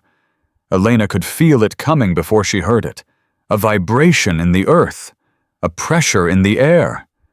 The sound of something massive being unleashed. Faster! She was practically dragging Madison now. Don't look back, just run! The roar came from behind them. Elena had heard floods before, had seen videos, read reports, studied the physics of water moving at destructive speeds. Nothing had prepared her for this. The wall of water that swept through the canyon sounded like the end of the world, like every nightmare she'd ever had compressed into a single, terrifying moment. There, Thompson pointed to a rocky outcropping 20 feet above the path. Get everyone up when they scrambled, climbing, pulling, pushing each other toward safety while the water thundered closer. Elena lifted Madison onto the rocks, then the boy, then helped the father climb up beside his children. The water hit the ridge path 3 seconds after they cleared it. The force was indescribable. Trees snapped like twigs. Boulders the size of cars tumbled past. The path they'd been running on moments before simply ceased to exist. Madison buried her face in her father's chest, sobbing. Elena stood on the outcropping, watching the destruction below, feeling her heart pound against her ribs. Elena, Thompson's voice was shaky. We made it. We actually made it. She didn't respond. Her radio crackled again. Cole's voice. Elena, do you copy? Please respond. She grabbed the radio. I'm here. 3rd group is secure. 6 civilians, no casualties. She paused. What's your status? A long moment of static. Then 4th group is secure. 5 civilians, all safe. We're on high ground about half a mile from the extraction point. Casualties? None. Cole's voice cracked slightly. We made it, Elena. All of us. Everyone. Elena closed her eyes. 14 civilians. 8 team members. 0 casualties. She thought about Chen's words, about impossible choices, about her father dying because he couldn't leave people behind. Maybe Chen was wrong. Maybe impossible choices were only impossible if you accepted the limits other people set for you. Good work, Cole. Her voice was steady despite the tears streaming down her face. Let's get everyone home. The helicopter arrived an hour later. Elena watched her team load the last of the civilians, making sure everyone was accounted for. The rain had finally stopped. The sun was breaking through the clouds. Below them, the canyon still churned with floodwater, but the worst was over. Madison tugged at Elena's sleeve. Miss Elena? Elena crouched down to the little girl's level. Yes, sweetheart. Are you a superhero? Elena smiled. No, honey. I'm just someone who doesn't know how to give up. Madison hugged her. It was the tightest hug Elena had ever received. Thank you for saving us. Madison's voice was muffled against Elena's shoulder. Thank you for being brave. Elena held her for a moment, feeling the warmth of a life she'd helped preserve, feeling the weight of her father's legacy pressing against her heart. You're welcome. She pulled back, looking into Madison's eyes. And thank you for being brave, too. I couldn't have done it without you. Madison beamed. Her father appeared, scooping her up in his arms. His eyes were red-rimmed, exhausted, but shining with gratitude. I don't know how to thank you. His voice broke. My children are alive because of you. My family is alive because of you. Elena stood. Go home. Hold your family close. That's all the thanks I need. The father nodded, tears streaming down his face, and carried his children toward the waiting helicopter. Elena watched them go. Cole appeared at her side. 14 for 14. His voice was quiet. Chen said it couldn't be done. Chen was wrong. Yeah. Cole smiled slightly. He was. They stood together in silence, watching the helicopter lift off, carrying the survivors toward safety and warmth, and lives that would continue, because 18-year-old Elena Cross had refused to accept impossible. Your father would be proud. Cole's voice was soft. I never met him, but I know he'd be proud. Elena touched the compass in her pocket. I hope so. Her voice was barely above a whisper. I really hope so. 6 months after the canyon rescue, Elena stood in front of 200 people at the National Emergency Response Conference, her hands steady at her sides, her father's compass heavy in her pocket. She was 19 years old now. The youngest keynote speaker in the conference's 40-year history, Director Chen had insisted. After the canyon mission made national news, 14 civilians saved 0 casualties, an 18-year-old leading the team that accomplished what experts said couldn't be done. The invitations had started pouring in. Media interviews, training seminars, government consultations. Elena had declined most of them. This one, she couldn't refuse. Ladies and gentlemen, the conference moderator's voice echoed through the auditorium. Please welcome Elena Cross, Director of Special Operations for the National Emergency Response Coordination Center. The applause was thunderous. Elena walked to the podium, feeling every eye in the room tracking her movement. She saw skepticism in some faces, curiosity in others. A few looked openly hostile older men in expensive suits who clearly resented being lectured by someone young enough to be their granddaughter. She didn't care. Thank you for having me. Her voice was clear, calm, carrying the authority her father had taught her to project. I know what some of you are thinking. I can see it on your faces. Who is this kid? What does she know about emergency response? Why should we listen to someone who was in high school 3 years ago? Uncomfortable shifting in the audience. I'm going to tell you a story. Elena gripped the podium. Not about the canyon rescue. You've all read those reports. I'm going to tell you about a man named James Cross, and why everything I know about saving lives I learned from watching him die. The auditorium went completely silent. My father was a bush pilot in Alaska for 20 years. He flew rescue missions in conditions that would ground most aircraft. He pulled survivors from crashes, floods, avalanches, wilderness emergencies that local authorities had written off as unrecoverable. Elena paused. He saved 47 lives. I know the exact number because he kept count. Not for glory, for accountability. She pulled the compass from her pocket, held it up so the audience could see. He gave me this compass when I was 10 years old, told me it would always point me home, told me that no matter how lost I got, I could find my way back if I trusted the needle. Her voice thickened slightly.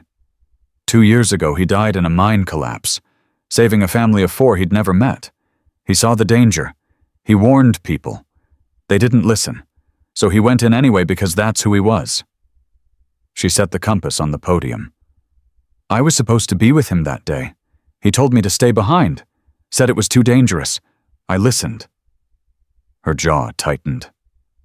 I've spent every day since wondering if he'd still be alive if I hadn't.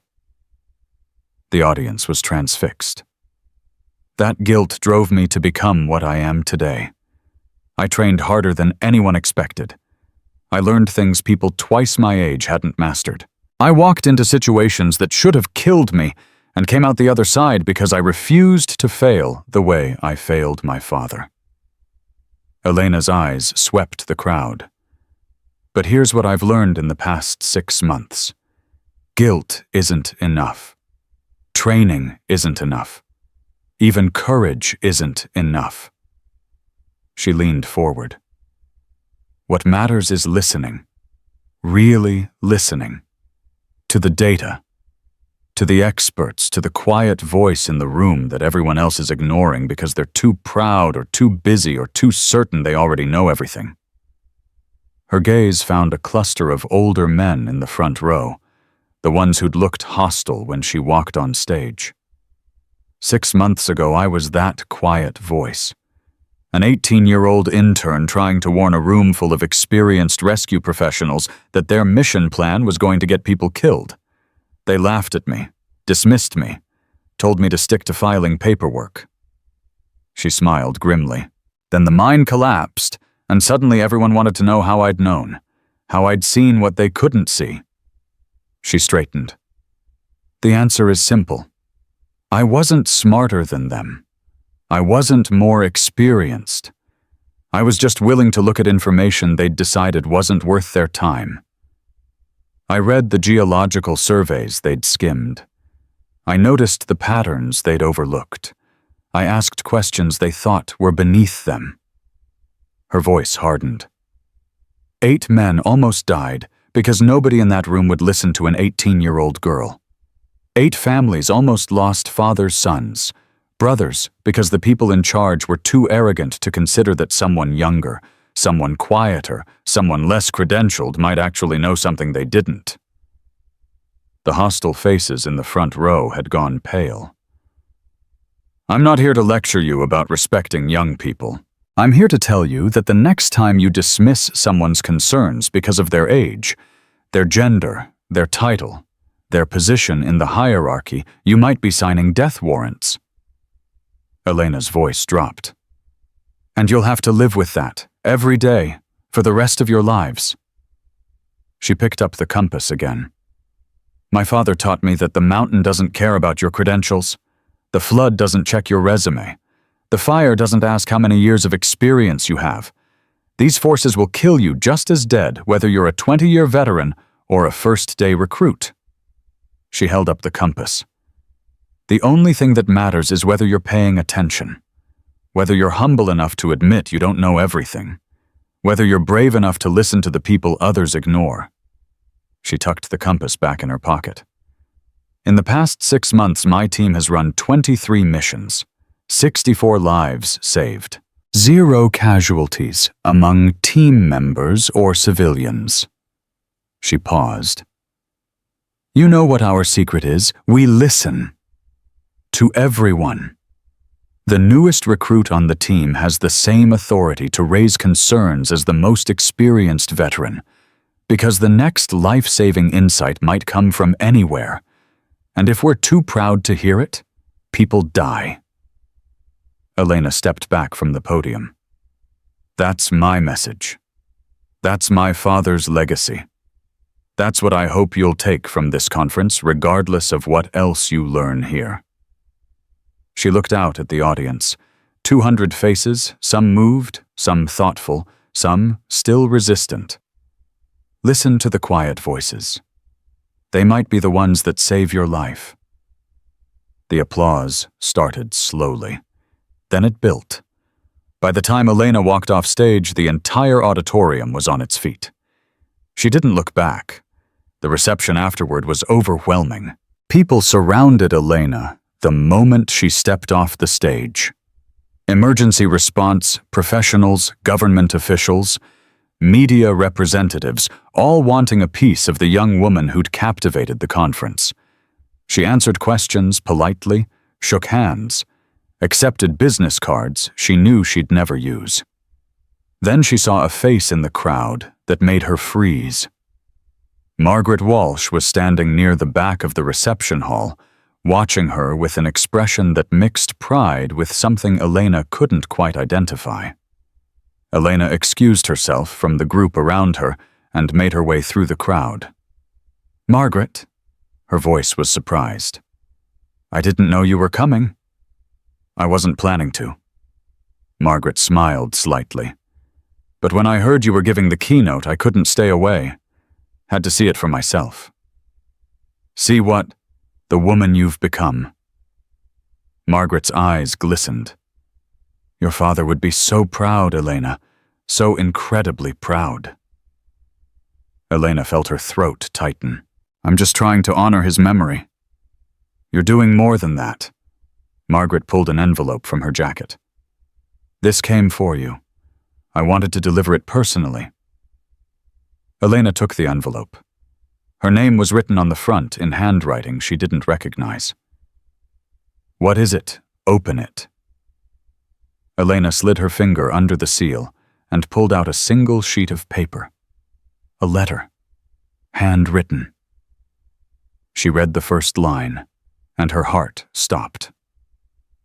"Dear Elena, if you're reading this, it means I didn't make it back from the mission. I asked Margaret to hold this letter and give it to you when she thought you were ready." Elena looked up, her eyes wide. "This is from my father," Margaret nodded, tears streaming down her face. "He wrote it the night before the collapse, gave it to me that morning just in case." Her voice broke. "I've been waiting for the right moment. After today, I knew it was time." Elena's hands were trembling. She looked back at the letter. "I know you're angry at me. I know you think I abandoned you by going into that mine. But Elena, there are some things more important than coming home. Some calls you can't ignore, no matter the cost. You have a gift.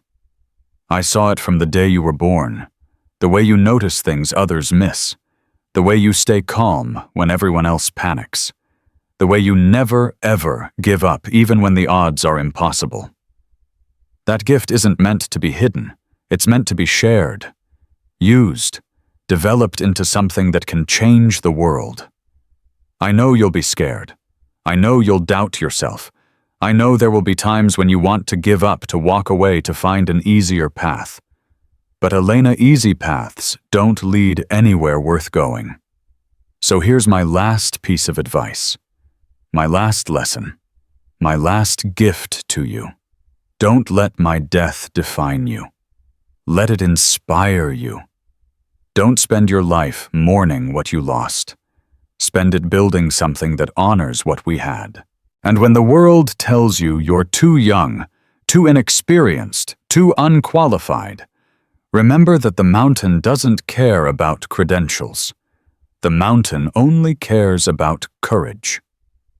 I love you more than words can say. I have loved you since the moment I first held you. And I will love you long after this body returns to the earth. Go save the world, Elena. I'll be watching. Always, Dad. Elena couldn't see through her tears. The letter shook in her hands. Her whole body was shaking. Margaret wrapped her arms around her, holding her tight while she sobbed. He knew. Elena's voice was barely audible. He knew he might not come back. He knew. Margaret's voice was gentle, but he went anyway. Because that's who he was. And because he knew you'd be strong enough to carry on without him.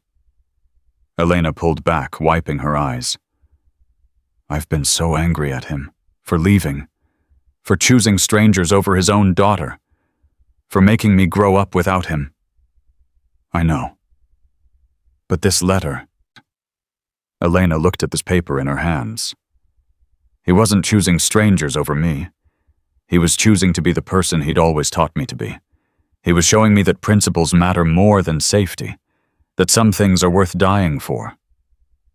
Margaret nodded. He was showing you who you could become. Elena folded the letter carefully, tucked it into her pocket next to the compass. Thank you. Her voice was thick. For keeping this. For waiting. For knowing when I needed to read it. Thank you for becoming someone worth giving it to. Margaret smiled through her tears. Now go. Your team is waiting. Elena hugged her one more time. Then she walked out of the reception hall, leaving behind the accolades and the business cards and the overwhelming attention. She had somewhere more important to be. The team was gathered at Rocky Mountain Rescue Solutions when Elena arrived. Cole, Rodriguez, Thompson.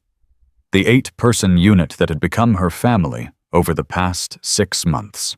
They were supposed to be off duty, but someone had brought pizza, and someone else had brought beer, and the Tactical Operations Center had transformed into something that felt almost like home. There she is. Rodriguez raised a bottle in her direction. The conquering hero returns. I saw clips from the speech online. Cole grinned. You made at least 3 senators cry. Just 3. Elena smiled despite herself. I was aiming for 5. Thompson handed her a plate with 2 slices of pizza. Eat. You look like you haven't had a meal in 3 days. Feels like it. Elena took the plate, settled into a chair, felt the tension of the day slowly drain from her shoulders. This was where she belonged, not on stages or in conference halls. Here, with the people who'd trusted her with their lives and proven worthy of her trust in return. Cole noticed the letter still clutched in her hand. What's that? Elena hesitated. Then she told them. About her father's letter. About the words he'd written the night before he died. About the permission he'd given her from beyond the grave to stop being angry and start being grateful. By the time she finished, Rodriguez was crying. Thompson's eyes were red. Even Cole, who prided himself on stoic professionalism, looked suspiciously misty. Your dad sounds like he was something special. Cole's voice was rough. He was. Elena touched the compass in her pocket. He really was. You know what I think? Thompson leaned forward. I think he'd want you to stop carrying all this weight alone. I think he'd want you to let us help. Elena looked around the room at the faces of her team. You already help. Every day. Every mission. Not just professionally. Rodriguez set down her beer. Personally. We're a family, Elena. That's what we've become. And families share burdens. They don't let one person carry everything alone. Elena felt something shift inside her chest. For 2 years, she'd been carrying her father's death like a stone around her neck. Pushing herself harder, demanding more, refusing to let anyone close enough to share the weight. But these people, Cole, Rodriguez, Thompson, the others they'd already gotten close. They'd seen her at her worst and stayed anyway. They'd trusted her with their lives and proven worthy of her trust in return. Maybe it was time to let them in. Really let them in. My father's birthday is next month. Elena's voice was quiet. I usually spend it alone, visit his grave, talk to him about what I've been doing. She paused. Would you all come with me? I'd like you to meet him. The silence in the room was absolute. Then Cole nodded. We'd be honored. 1 month later, Elena stood at her father's grave with 8 people at her back. The morning was crisp and clear, the kind of weather her father had loved, cool enough to see your breath, warm enough to stay outside for hours. His headstone was simple. White marble. Clean lines. The words carved into it exactly what he'd requested. James Cross, beloved father. Courageous rescuer. Guardian of the North. He gave his life so others might live. Elena knelt, placing a small bouquet of wildflowers at the base of the stone. "Hey, Dad." Her voice was soft. "I brought some friends." She felt the team gather closer behind her. "This is Cole. You would have hated him at first, too cocky, too sure of himself. But he's learned. He's become someone you'd be proud to work with." She smiled slightly. "He reminds me of you, actually, before you got wise." She heard Cole make a small sound behind her, something between a laugh and a sob. "And this is Rodriguez, bravest man I've ever met next to you. He broke his shoulder in the mine collapse and never complained once. Still showed up for the next mission ready to work." "And Thompson," Elena's voice thickened. "Thompson, who lost his own team years ago and found the courage to try again. Who believed in me when I was just a scared kid pretending to be something I wasn't." She touched the compass in her pocket. "I got your letter, Dad. Margaret finally gave it to me. And I understand now. What you were trying to tell me. What you wanted me to become." She stood facing the headstone. "I'm not angry anymore. I'm grateful. Grateful for 18 years with the best father anyone could ask for. Grateful for everything you taught me. Grateful that when you had to choose between safety and service, you chose service." Her voice broke slightly. "That's who you were, and that's who I want to be." She felt Cole's hand on her shoulder, Rodriguez on her other side, the whole team surrounding her like a shield. "I'm building something, Dad, something that honors your legacy, a team that listens to everyone, that values courage over credentials, that refuses to leave anyone behind." She wiped her eyes. "We've saved 87 lives in the past year, 87 people who are home with their families because of what you taught me." She pressed her palm against the cold stone. "I miss you every day. I'll miss you for the rest of my life. But I'm not going to let that grief destroy me anymore. I'm going to use it, channel it, turn it into something that makes the world better." She stepped back. "Rest easy, Dad. I've got it from here." The team stood in silence for a long moment. Then Thompson spoke. "Mr. Cross, your daughter is the finest rescue professional I've ever worked with. She's saved lives that would have been lost under any other leader. She's built a team that would follow her into hell if she asked." Cole stepped forward. "She gave me a second chance when I didn't deserve one. Taught me that real strength isn't about never failing, it's about getting back up when you do." Rodriguez joined them. "She pulled me out of a collapsed mine and never asked for thanks. She sees the best in people even when they can't see it in themselves." One by one, each member of the team spoke, sharing what Elena meant to them, what she'd taught them, how she'd changed their lives. Elena stood among them, tears streaming down her face, feeling surrounded by something she'd thought she'd lost forever. Family. Not blood family. Something stronger. Something forged in crisis and tempered by trust. When the last person had spoken, Elena turned to face her team. "Thank you." Her voice was steady despite the tears. "For coming today, for being here, for being the family I didn't know I needed."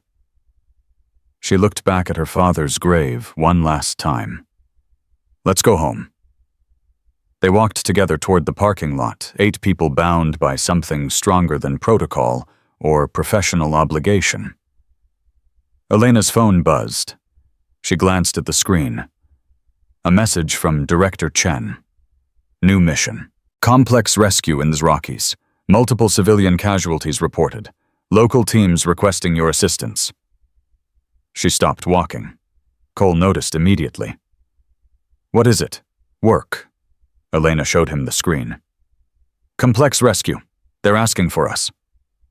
The team exchanged glances. So much for the day off. Rodriguez smiled grimly. What's the plan, boss?